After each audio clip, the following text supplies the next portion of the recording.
चौकीदार की पोस्ट में एक बहुत बड़ा घोटाला है। घोटाला क्यों है, इसके पीछे भी कारण है। चौकीदार के मन में बहुत बड़ा लोभ और लालच भरा होता है। क्यों भरा होता है और मैं ऐसा क्यों कह रहा हूं, ये जानना आपके लिए बेहद जरूरत है। जब चौकीदार की समय पूरा हो जाता है, जब अवधि पूरा हो जाता है, जब सर्विस से उन्हें रिटायर होने की समय जब आ जाता है, तो उसमें एक कंडीशन है। सरकार के द्वारा एक बनाए हुए नियम है कि अगर जो चौकीदार रिटायर से पहले एक फॉर्म है या फिर एक नियम है, एक दस्तावेज पर सरकार को लिख करके देना पड़ता है कि मैं रिटायर से पहले अपने बेटे को ये चौकीदारी देना चाहता हूं। तथा कथित तौर पर मैं बताना चाहूंगा कि 1 मंथ या 2 मंथ पीछे उन्हें ये लिखित रूप में आवेदन देना पड़ता है कि मैं फलाने चौकीदार रिटायर से पहले लिख करके देता हूं कि इस पर मेरे पुत्र को बहाल किया जाए। और उस एवज में जो है बहाल की पूरी प्रक्रिया भी जो है सरकार निकालते हैं। नोटिस पर नोटिस निकाल देते हैं, सरकार जो है नोटिस निकाल देते हैं। हाल ही में कुछ इसी प्रकार की मामला हुआ है कि बहुत सारे चौकीदारों ने क्या किया कि जब रिटायर होने की समय जब आया तो उन्होंने अपने पुत्र को फिर से बहाल करने के लिए वो 1 महीने 2 महीने पहले ही, रिटायर से 1 महीने 2 महीने पहले ही वो अपने बच्चों को जो है बहाली करने के लिए गवर्नमेंट को है एक आवेदन सौंपती है कि इस आवेदन के जरिए मेरे पोस्ट पर मेरे बच्चे को जो है बहाल किया जाए। और इसी प्रकार से जिला मजिस्ट्रेट जो है नोटिस भी निकालते हैं। लेकिन होता क्या है कि उस एवज में बहुत सारे करप्शन होते हैं। मैं इस बातों को पुष्टि नहीं करता हूं कि उसमें करप्शन की सबूत मेरे पास है, लेकिन तथाकथित तौर पर और सूत्रों के द्वारा जो बताए गए हैं उनके अनुसार मैं आपको बताना चाहूंगा। कहते हैं कि उस बहाली को करने के लिए सरकारी जो कर्मचारी होते हैं जिनके हाथों में ये बहाल करना होता है, उन्हें वो भी बड़े पैमाने पर जो है कमीशन लेते हैं। बड़े पैमाने पर जो है कमीशन लेते हैं। और किन्हें बहाल करना है, किस तरह बहाल करना है, वो शेड्यूल, वो चार्ट, वो खुद सरकार की गाइडलाइन देखते हुए फिर अपनी मर्जी की भी कलम चलाती है। कुछ परसेंट अपनी मर्जी की भी कलम चलाती हैं और बाद में ये रिजल्ट आता है कि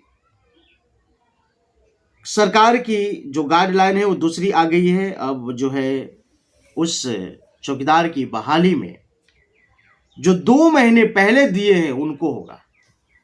सरकार की पहले लेटर आती है कि 1 महीने रिटायर होने से 1 महीने पहले नोटिस को जारी करे चौकीदार कि उनके लड़का को जो है बहाल करना है उनके जगह पर। एक महीने बाद की नोटिस आती है। जब ये बहाल शुरू हो जाता है तो फिर सरकार नोटिस नहीं निकालता है कि जो 2 महीने पहले दिया था उसका होगा। ऐसे कई सारे कंडीशन में जो है फंसे हुए लोग। यहां तक कि हम आपको बता दें कि एक मेरे भी जो है रिश्तेदार है इसी चक्कर में फंसे हुए हैं। और जानते हैं उन्होंने लगभग 5 से 6 लाख रुपए इसमें बर्बाद किए। उन्होंने एक डिस्ट्रिक्ट मजिस्ट्रेट को जो है 5 लाख रुपए दी कि मुझे इस पर बहाली होना चाहिए। बाद में पता चला कि समय अवधि बीतती गई और वो डिस्ट्रिक्ट मजिस्ट्रेट का जो है ट्रांसफर हो गया। अब कहाँ ढूंढे, नॉर्मल आदमी तो है नहीं कि जा करके उनके घर से पैसे ले जाए। IAS ऑफिसर है, हिम्मत है नहीं कि उतने जाकर के उनसे पैसे वसूला जाए। तो मामला इस प्रकार के होती है। जब चौकीदार की जब बहाली होती है, उन बहालियों में जो है बहुत सारे घोटाले होते हैं। इनको कभी चौकीदार का जो है कोई अहमियत नहीं दिया जाता है। उस पोस्ट की मामला में, उस बहाली की मामला में इन्हें जब मर्जी होता है तब इनके नियम से जो है घुमा दिया जाता है। बात इतनी ही नहीं, बात और भी आगे हम आपको ले चलते हैं। जब इसकी सूचना जब चौकीदार के पास पहुंचता है कि अरे इन्हें तो रद्द कर दिया गया है, तब वो अपने जानने वाले पहचाने वाले सगे संबंधी के यहां फोन घुमाते हैं कि मेरे साथ ऐसा हुआ। और ऐसा वो तब करते हैं जब वो रिश्वत किसी न किसी ऑफिसर को दे चुके होते हैं।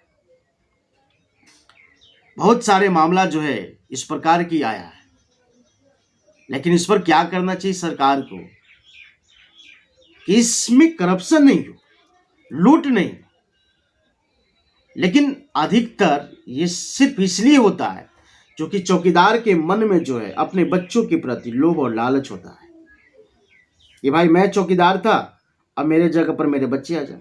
तो ये लोभ उन्हें रिटायरमेंट में से कुछ परसेंट डुबा देते हैं। एक बात आपको समझना पड़ेगा, जिस मुल्क के कर्मचारी में जिस दिन लोभ लालच समा गया, समझ लीजिए वो भ्रष्टाचार के अलावा और कुछ भी समाज को नहीं दे सकता है। और सिर्फ मैं एक सिंपल आपको चौकीदार को ही नहीं बताया है, बल्कि सरकारी डिपार्टमेंट में जितने भी सरकारी कर्मचारी हैं, वो सब के विषय में यही लोभ और लालच भरा हुआ है। और जिसकी वजह से ये भारत में ही नहीं बल्कि पूरी वर्ल्ड में जो है करप्शन का सिलसिला जारी है। लेकिन कहीं कुछ कम है तो कहीं कुछ ज्यादा है, लेकिन अगर भारत में अगर देखा जाए तो ये बड़े पैमाने पर चलते हैं। फिर हम मिलेंगे अगले एपिसोड के साथ, तब तक के लिए नमस्कार।